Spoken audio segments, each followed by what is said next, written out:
पुलाची पाहणी केली तुम्ही, काय काम व्यवस्थितपणे सुरू आहे का पुलाचं? काय अडचणी आहेत? नाही, काही माझ्या माहितीप्रमाणे आम्ही दर 2 महिन्यांनी ह्याचा रिव्ह्यू घेतो. आता काही डिझाईनमध्ये बदल आणण्याचा निर्णय पोलिसांच्या मार्गदर्शनाने घेतला गेला आहे. आत्ता माझं PMC कमिशनरशी बोलणं झालं. त्यांनी काही नवीन वॉर रूम केली आहे वाटतं आल्यावर, आणि त्याच्यावर हे सगळे जे इश्यूज आहेत, आमचे 3-4 महत्त्वाचे इश्यूज इथे आहेत. एक तर लँड ॲक्विजिशनचा इश्यू सातत्याने येतो आहे. मात्र चौकातही तो प्रॉब्लेम आहे, इथेही तो प्रॉब्लेम आहे. त्याच्यानंतर काही जमीन ही इरिगेशन खात्याची आहे, तर त्या इरिगेशन खात्यातल्या काही जमिनी या घ्यायला लागतील. पण ज्या जमिनी हव्यात त्या सरकारच्याच आहेत, म्हणजे असं काही नाही आहे की प्रायव्हेट जमिनी आहेत. त्याच्यामुळे जर सरकारने मनावर घेतलं तर हे प्रश्न सोडवणं किंवा हा डिझाईन करणं हे फार काही अवघड नाही आहे. फक्त सरकारने त्याच्यात थोडीशी उत्सुकता दाखवावी हीच सरकारला विनंती आहे. मुद्दा असा आहे, गांधी चौकातलं ट्रॅफिक तिथे सगळं हे केलं, तिथलं बॉटलनेक तिथे येऊन थांबलं. आता इथं पूल होतोय, पुन्हा हे झालं का ते कात्रज चौकात बरोबर आहे तुमचं. हे खोको किती दिवस? नाही, नवले ब्रिजचा जो इश्यू आहे त्याच्यासाठीच ते नवीन डिझाईन केलं आहे. तर आम्ही नॅशनल हायवेला विनंती केली आहे की तुम्ही एकतर काही भागांमध्ये नॅशनल हायवेचं काम हळू चाललं आहे, कारण नॅशनल हायवे असं आम्हाला सांगतं की पुन्हा म्युन्सिपल कॉर्पोरेशनचं सहकार्य होत नाही आहे. त्यामुळे मीही एक माननीय पालकमंत्र्यांना पत्र लिहिलेलं आहे की ह्या सगळ्या स्टेक होल्डर्सला एकत्र बोलून एक जम्बो मीटिंग रिव्ह्यू घ्या ह्याचा. आपल्याला आठवत असेल की हेच पालकमंत्री होते महाविकास आघाडीच्या काळात. दर शुक्रवारी प्रत्येक प्रोजेक्टचा रिव्ह्यू व्हावा. मला वाटतं ती पद्धत पुन्हा एकदा पालकमंत्र्यांनी जर सुरू केली तर हे जे बॉटल नेक सारखे येत आहेत ते जास्ती व्यवस्थितपणे आणि जास्त स्पीडनी ही कामं होती. पालकमंत्र्यांचं लक्ष कमी होतं ते नाही मला सांगतायत, त्याची कारणं काय मला माहिती नाहीत. पण हिंजवडीसाठी मी गेले अनेक आठवडे माननीय मुख्यमंत्र्यांना वेळ मागते, पण कदाचित ते अनेक कामांमध्ये व्यस्त असतात हे मी समजू शकते. पण हिंजवडी ही करोडो रुपयाचा इथे व्यवसाय, जगातले लोक राजीव गांधी इन्फोटेक पार्कमध्ये येतात. त्याच्या इन्फ्रास्ट्रक्चरसाठी सातत्याने आम्ही पाठपुरावा करतोय. पण सरकारकडून जी अपेक्षा आहे, हा कुठलाही राजकीय पक्ष विषय नाही, हा इलेक्शनचाही विषय नाही. पण जे सरकार 80-90 हजार कोटी रुपयाच्या रस्त्यासाठी इतका खटाटोप करते आहे, तिथे हिंजवडीसारखी एवढी मोठी इंटरनॅशनल इन्फोटेक पार्क असताना तिथे एवढं नैराश्य का? टॅक्स भरतात, प्रचंड तिथून महाराष्ट्राच्या इकॉनॉमीला मदत होते. एक्सपॅन्शन करायला लोक बघत नाही आहेत, कारण का इन्फ्रास्ट्रक्चर तिथे आता गेल्या काही वर्षात चांगलं नाही आहे. हे दुर्दैव आहे की महाराष्ट्रामध्ये काय त्यांचं महाराष्ट्र मला आठवतं मॅग्नेटिक महाराष्ट्रामध्ये आपल्याला फारच सरकारकडून इन्व्हेस्टमेंटसाठी अजिबात सहकार्याची भूमिका दिसत नाही. मुख्यमंत्र्यांकडे जाता, पालकमंत्री दादा केपेबल नाहीत का? नाही, एकतर हिंजवडीचा इश्यू हा पालकमंत्र्यांकडे नाही आहे, तो PMRDA आपलं MIDC ह्या सगळ्यांची आहे. त्याच्यामुळे उदय सामंत आणि माननीय मुख्यमंत्री ते दोघं त्या सगळ्या प्रोजेक्टचे अध्यक्ष आहेत. तो फक्त पुण्याचा प्रोजेक्ट नाही आहे, तो महाराष्ट्राचा प्रोजेक्ट आहे. आणि महाराष्ट्राच्या माननीय मुख्यमंत्र्यांनी 2-3 मीटिंग्स बोलवल्या असं मला वर्तमानपत्रात वाचायला आलं. पण त्या मीटिंगला आम्हालाही आमंत्रण तर कधीच नसतं. ते ठीक आहे, आम्हाला नाही आमंत्रण दिलं तरी पण मीटिंग माननीय मुख्यमंत्र्यांनी घ्यावी. उदय सामंतांशी माझं स्वतःचं अनेक वेळा बोलणं झालेलं आहे. त्यांनीही 1-2 रिव्ह्यू घेतलेले आहेत.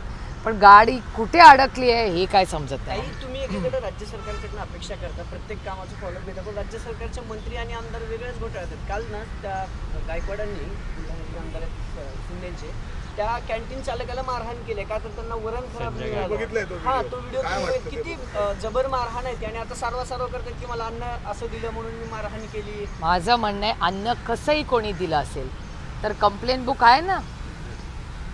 प्रॉब्लेम काय झाला आहे महाराष्ट्रात, पैसे आणि सत्याची एवढी मस्ती झाली आहे ना या लोकांना. मला असं वाटतं की त्या आमदाराच्या विरोधात पोलीस स्टेशनला कंप्लेंट केली पाहिजे. हा देश कुणाच्या सत्तेच्या मनमर्जीने चालणार नाही, हा संविधानाने चालतो.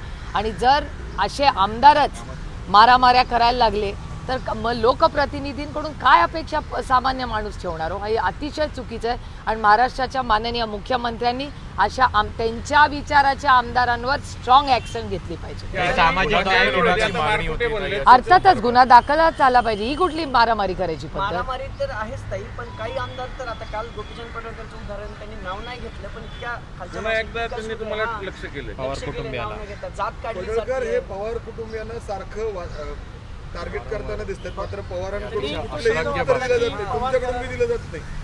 ही लोकशाही आहे. प्रत्येकाला ठीक आहे, त्यांना हे बघा, ही लोकशाही आहे. त्यांना कोणी सांगितलं जसं बोलायची ताकद आमच्यात आहे तशी ऐकायची ही ताकद असली पाहिजे. पण आता त्याच्यामुळे वैयक्तिक टीका केली जाते. काल त्यांनी तुमचं फॅमिलीचं बॅकग्राऊंड काढलं का? ठीक आहे त्यांना ना, जे पाठीशी घालतात त्यांच्या संस्कृतीत बसतं काय? तो त्यांचा प्रश्न आहे, माझा प्रश्न नाही.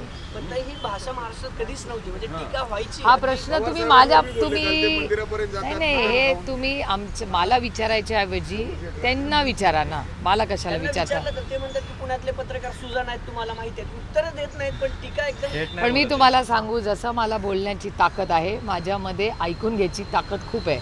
आणि लोक बोलत राहतील. एका सशक्त लोकशाहीमध्ये लोक बोलत राहतात. प्रत्येक वेळेस उत्तर देणं काय गरजेचं नसतं. आणि ह्याच्यातून काय महाराष्ट्रात मोठी क्रांती होणार आहे का? तर नाही. त्याच्यामुळे काय फरक पडतो? त्यांना अधिकार आहे आमच्यावर वैयक्तिक टीका करायचं. त्यांची आमदारकी जावी म्हणून तुमचे लोक ख्रिश्चन समाजाच्या मेळाव्यात जात आहेत, मोर्चे काढतायत, असं थेट आरोप केलाय त्यांनी काल तुमच्यावर. बघा, आरोप करायचा अधिकार त्यांना आहे. त्यांच्याकडे होम मिनिस्ट्री आहे, इन्क्वायरी करू शकतात. काही सामाजिक न्याय विभागाच्या सुरक्षा आणि स्वच्छता विभागामध्ये 6 वर्षासाठी 2000 कोटींचं टेंडर काढलेलं आहे.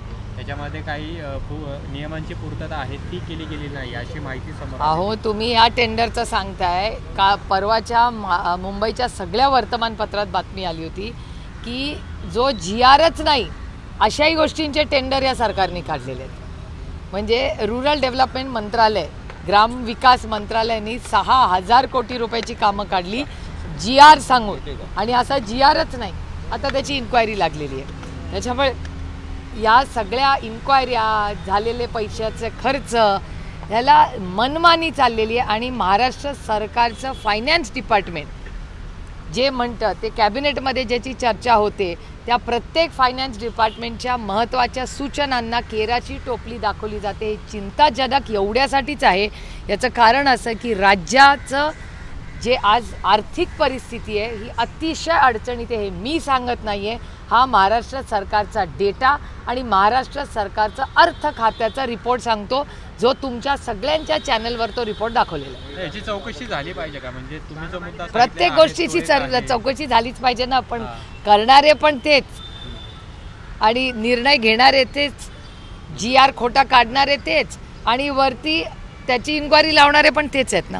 न्याय कसा मिळणार राज्याला? शिक्षकांच्या संदर्भातलं आंदोलन जे तुम्ही काल वेळ दिली आहे आजही चालू आहे. पवार साहेब सुद्धा तिथे गेलेत, रोहित पवार तर ते रात्री तिथे मुक्कामी होते. काय नेमकं शिक्षकांची जेव्हा तुम्ही एक तर शिक्षकांचा प्रश्न अतिशय गंभीर आहे आणि महत्त्वाचा प्रश्न आहे की ह्या सरकारने जेव्हा शिंदेसाहेब मुख्यमंत्री होते तेव्हा ऑक्टोबर महिन्यात एक GR काढला गेला, ज्याला टप्पा अनुदान म्हणतात. टप्पा अनुदान असाच निर्णय झाला होता.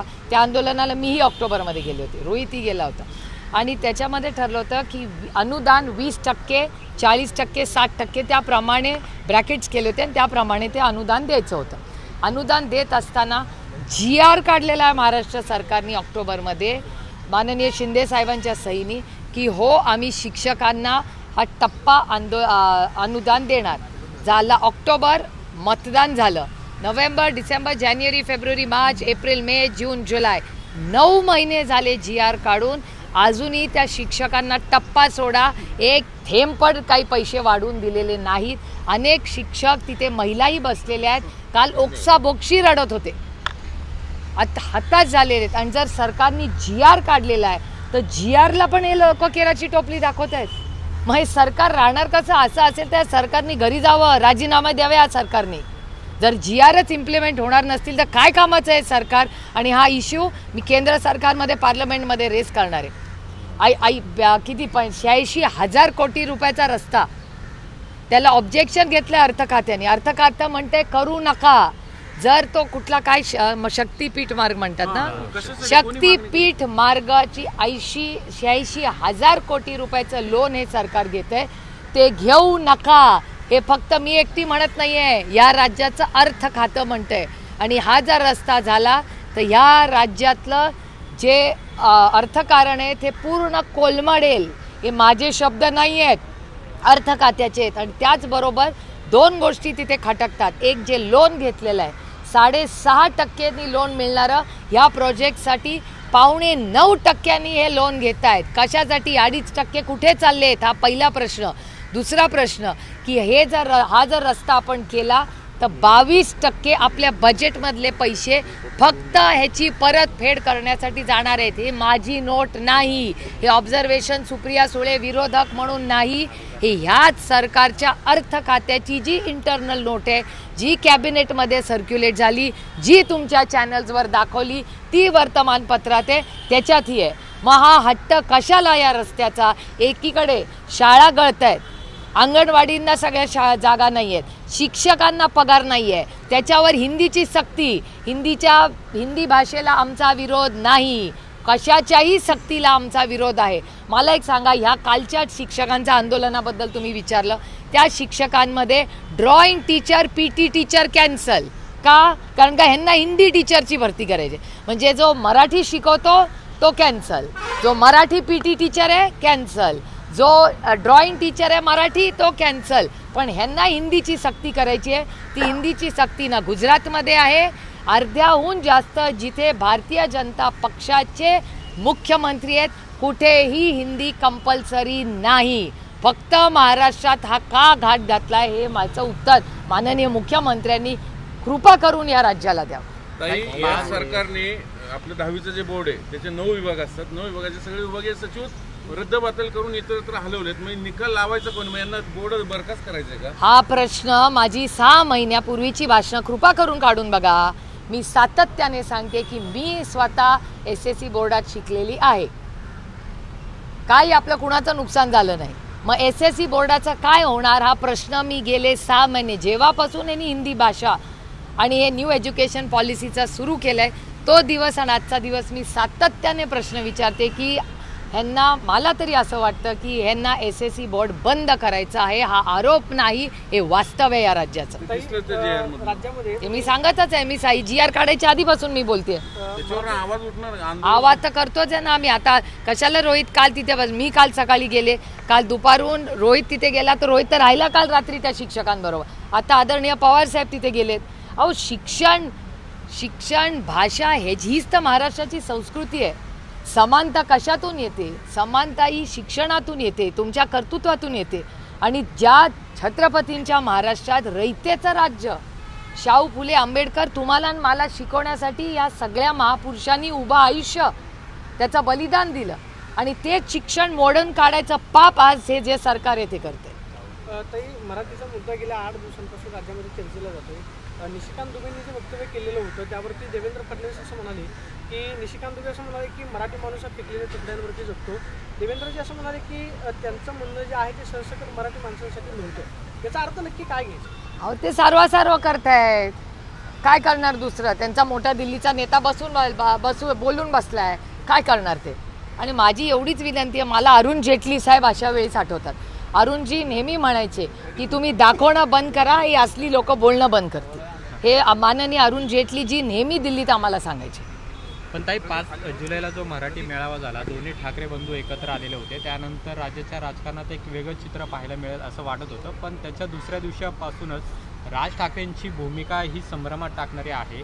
सर्व त्यांनी प्रवक्त्यांना, त्यांच्या पदाधिकाऱ्यांना न बोलण्याच्या सूचना दिल्यात. म्हणजे निशिकांत दुबे यांनी थेट मराठी माणसाला धमकी दिली, राज ठाकरेंना आरोच्या भाषेमध्ये टीका केली. असं असताना सुद्धा राज ठाकरे मात्र गप्प झालेले आहेत.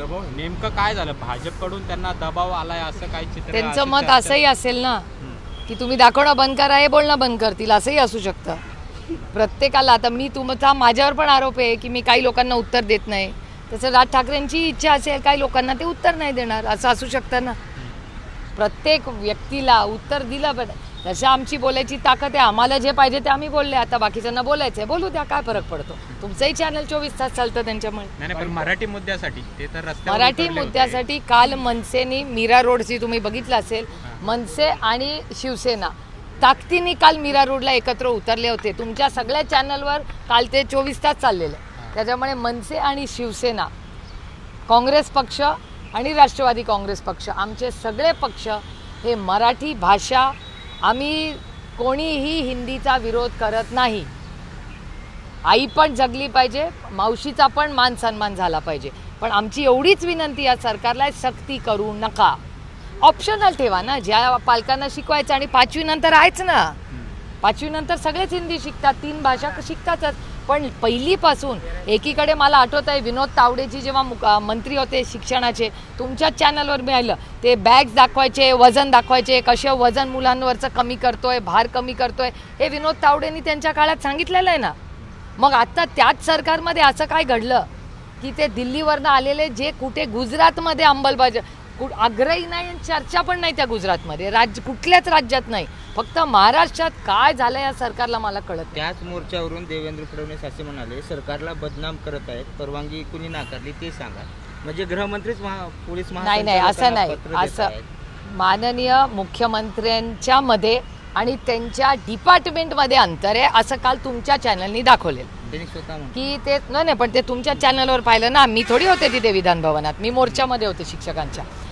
त्या तुमच्या सगळ्यांच्या चॅनलवर असं दिसलं की माननीय मुख्यमंत्री असं म्हणाले की त्यांनी नाकारलं नव्हतं, कोणी नाकारलं होतं हे त्यांना माहिती नाही, किंवा त्यांनी प्रश्न विचारला त्यांच्याच डिपार्टमेंटला की तुम्ही कसं नाकारलं. याचा अर्थ काय होतो की मंत्री आणि पोलीस अधिकारी डिपार्टमेंटमध्येच अंतर आहे, होम मिनिस्ट्रीमध्ये प्रॉब्लेम आहे, असं माननीय मुख्यमंत्र्यांनी तुमच्या चॅनलवर कबूल केलं काल. त्यांचं अपयश आहे काय? डिपार्टमेंट चालवतो कोण जर होम मिनिस्टरचं आता आयुक्त बदला. आता मला असं वाटतं प्रताप सरनाईकांचं हे स्टेटमेंट मी ऐकलं नाही, पण हे ऐकलं असेल तर तो व्हिडिओ प्लीज मला पाठवा. मी माननीय मुख्यमंत्र्यांना ट्विट करते आता की तुमच्या मंत्र्यांचंच असं मत आहे, पण मला महाराष्ट्राच्या पोलिसांचा सार्थ अभिमान आहे. मी महाराष्ट्राच्या पोलिसांना कधी असं गुंडाबिंडा म्हणणार नाही, कारण का माझा विश्वास आहे महाराष्ट्राच्या पोलिसांवर. महाराष्ट्राची पोलीस ही शेतकऱ्यांची लेकरं आहेत, मुला किंवा मुली, आणि त्याच्यामुळे महाराष्ट्राच्या पोलिसांबद्दल असं कोण बोलत असेल जो सत्तेतले मंत्री आहेत तर हे दुर्दैव आहे. आणि त्याच्यामुळे मला असं वाटतं हे सरकारचं एकूण सावळा गोंधळ बघून आम्हाला वाटतं मला दिल्लीला सांगावं लागेल की बाबा तुमच्याकडे आमदार असतील पण हे राज्याचं काय भलं चाललेलं नाही, काय तो मोदीजींनी निर्णय घ्यावा बाबा या सरकारचा, कारण का त्याच्यात आपलं राज्याचं नुकसान होतंय, हे दुर्दैव आहे. विरोधी पक्षनेता उघड दिसतंय ना त्यातनं. हे तुमच्या चॅनलवरच काल एक्सपोज झालं की नक्की कोण काय बोलतंय. माननीय मुख्यमंत्री एक बोलतायत, त्यांचं डिपार्टमेंट काहीतरी वेगळी लाईन घेत आहे. ह्याचा अर्थ डिपार्टमेंट आणि माननीय मुख्यमंत्री ह्याच्यात तर गॅप आहे असं तुमच्या चॅनलवरनंच काल दिसतंय. विरोधी पक्षनेते अजून निवडण्यात आलेले नाही आणि त्यामुळे काल महाविकास आघाडीला थेट सरन्यायाधीश यांनाच पत्र द्यावं लागलेलं आहे की तुम्ही याच्यामध्ये लक्ष घाला.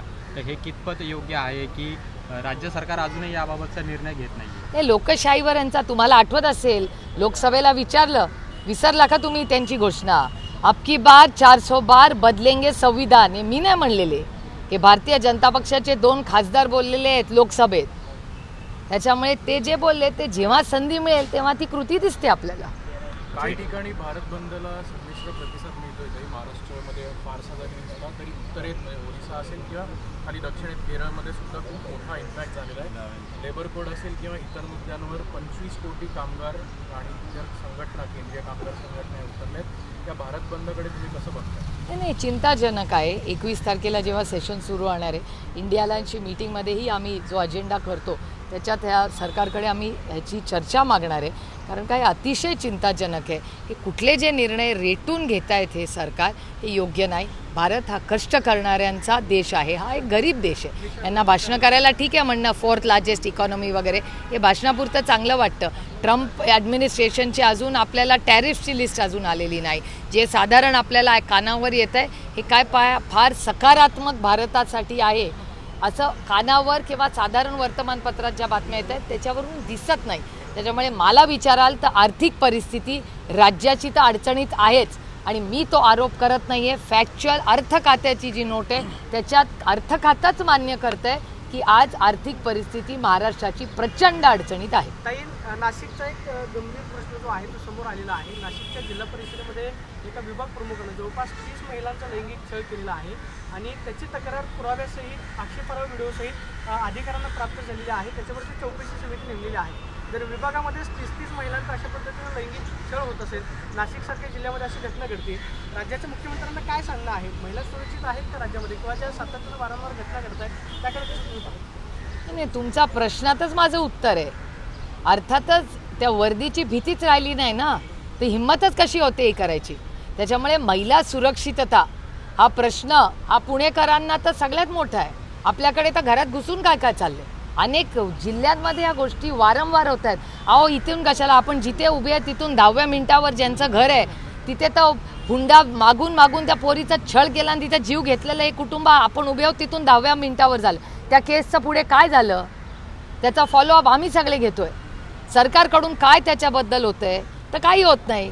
हुंडा बळी पुण्यासारख्या सुसंस्कृत शहरामध्ये या घटना आज होत आहेत. हे दुर्दैव आहे, हे सरकारचं अपयश आहे की यांचे रस्ते चालू राहतील पण त्याच्याबरोबर सामाजिक परिवर्तन हे कुठेही होताना दिसत नाही. उलट मला विचाराल तर बाकीची राज्य इन्व्हेस्टमेंट्समध्ये असतील, महिला अत्याचारामध्ये कमी होत आहेत, महाराष्ट्रात वाढत आहेत. आणि हा डेटा माझा नाही, बारामती लोकसभा मतदारसंघाच्या आशीर्वादाने मी खासदार झाले आणि मला होम कमिटी यावेळेस मिळाली आहे. होम कमिटीचा भारत सरकारचा डेटा सांगतो की महाराष्ट्रात महिलांच्या विरोधी आज जे हाल आहेत ते वाईट आहेत आणि चिंताजनक आहे. हे मी एकटी म्हणत नाही आहे, केंद्र सरकार आणि महाराष्ट्र सरकारमध्ये एकाच विचाराचं सरकार आहे. ही केंद्र सरकारची ऑफिशियल होम मिनिस्ट्रीची नोट आहे. ताई, सांगलीमध्ये जी घटना घडलेली आहे त्या एका महिलेने जी सुसाईड केलेली आहे त्याला एक धार्मिक रंग दिला जातोय, तर तुमच्याकडे नेमकी ॲक्च्युअल काय माहिती आहे? खरं नाही, मी काल सांगलीच्या एसपींशी बोललेले आहे, ते म्हणतात आम्ही प्रोसेसमध्ये आहोत, माहिती काढतोय. मी रोहितलाही फोन केलेला आहे,